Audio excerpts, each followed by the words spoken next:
Bismillahirrahmanirrahim.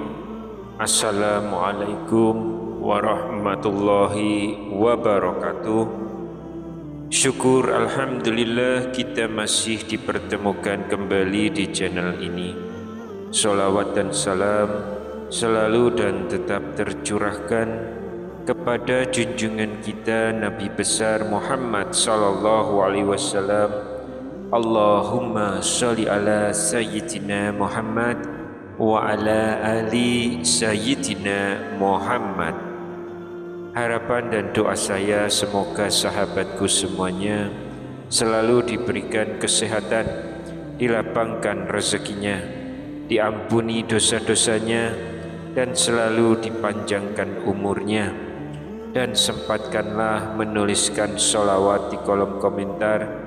Insya Allah akan menjadi bukti cinta kita kepada Rasulullah Muhammad sallallahu alaihi wasallam.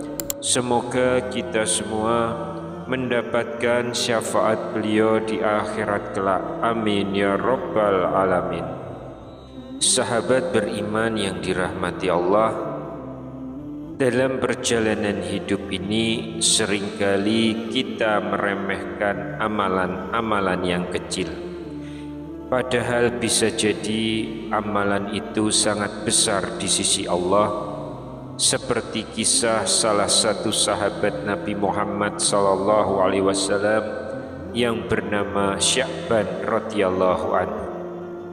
Namanya mungkin tidak sepopuler Abu Bakar, Umar atau Utsman, tapi amalannya memiliki makna yang dalam dan penuh pelajaran.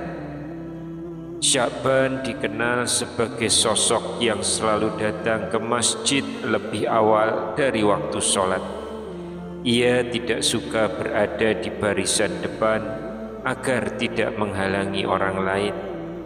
Ia selalu memilih shaf di sudut masjid, diam-diam tanpa ingin dikenal.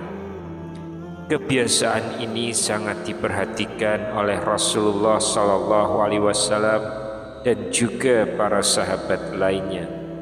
Tapi suatu hari saat sholat subuh berjamaah, Sya'ban tidak tampak hadir seperti biasanya. Rasulullah merasa ada yang aneh.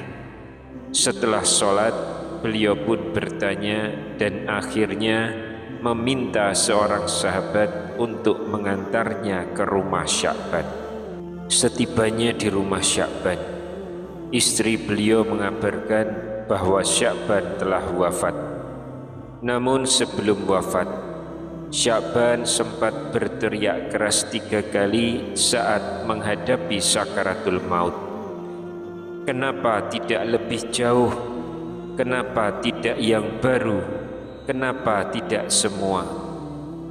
Rasulullah sallallahu alaihi wasallam pun menjelaskan makna dari teriakan tersebut. Penyesalan yang pertama, kenapa tidak lebih jauh?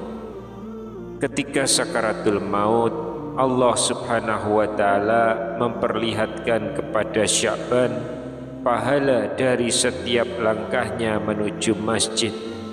Saking besarnya pahala itu, Sya'ban pun menyesal.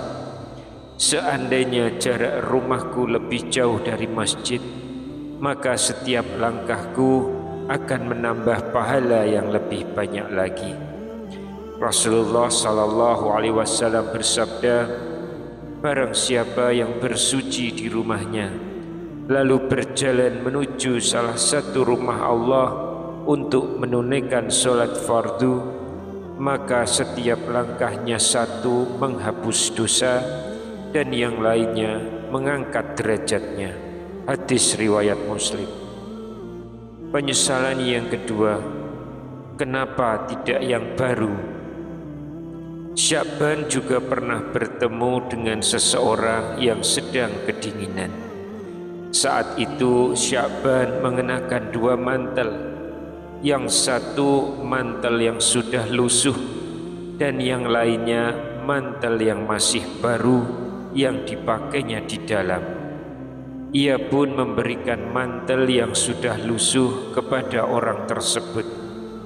Saat sakaratul maut, ia menyesal, kenapa aku tidak berikan yang baru saja? Allah sudah berfirman, lan tanalul birra hatta tunfiqu mimma tuhibbun.